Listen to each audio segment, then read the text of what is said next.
Okay, so in this video we're going to take what we did in the last video and take it a step further. Now that we know how to find the areas in between two lines, or just in general in a plane, coordinate plane, I'm sorry about that, I'm going to be showing you how you can then use this information to find areas of rotation. So what I mean when I say this is, let's say right here we have the graph y equals square root of x. Looks like that. Let's say I said, take the area bounded by y equals square root of x, the y-axis, and let's say x equals 5. So it'll look like that. First off, to find that area in general, just a quick review, is you would take an integral of 0 to 5, because we're starting at 0 and going to 5, of square root of x dx, and that would get you the area underneath. If I were to put a line right here at y equals 1, then it would just be square root of x minus 1, because you're taking the top line and subtracting it by what the lower line is. That was just a review, but it's nice to review. Okay, so let's say you have this right here, and I said take this shaded region and rotate it around the x-axis. Well, first you're probably really confused on how you would do that.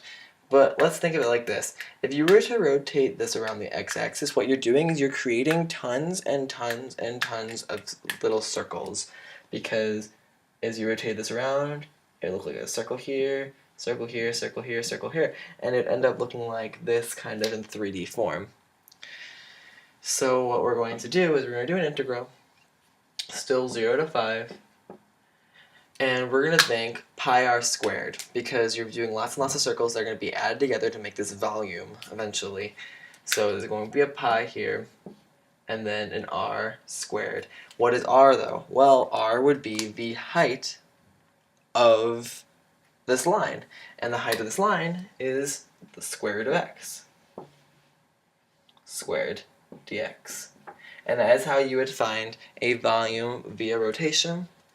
This is a method that I just taught you, known as the slice, or I believe the dish, is that the other name for it? Let me check. The disc, I'm sorry. The slice or the disc method, and that's just basically taking it like these are lots and lots of circles that are being added together. I mean, that's basically what we did when we were talking about integrals, and we were talking about Riemann sums, how there was tons and tons of rectangles being added together, and that's how you got what like an integral was. Because you just made the rectangles infinitely small until it was 100% accurate. Well, it's kind of like that, but you're doing them with circles. You're doing tons and tons of circles, add together, and you'll eventually get the volume. So the one last thing that we need to talk about specifically in this video is, let's say you have a situation where, let's do the same equation I just did before. So let's say you want the area bounded by y equals square root of x equals 5 again, and we'll say, and y equals 1. So the bounded area would be something, right, would just be that. Once again, if you wanted to do that, actually I think I just explained to you guys how you would find that area, but let's say I still wanted you to rotate it around the x-axis. What you would end up with is you would end up with the same circular thing, but there would be a huge hole in the middle. As you can see, it would be like right there. And it'd still have tons of circles rotating around, but there'd be a hole in the middle. We're going to do a similar strategy. We're going to go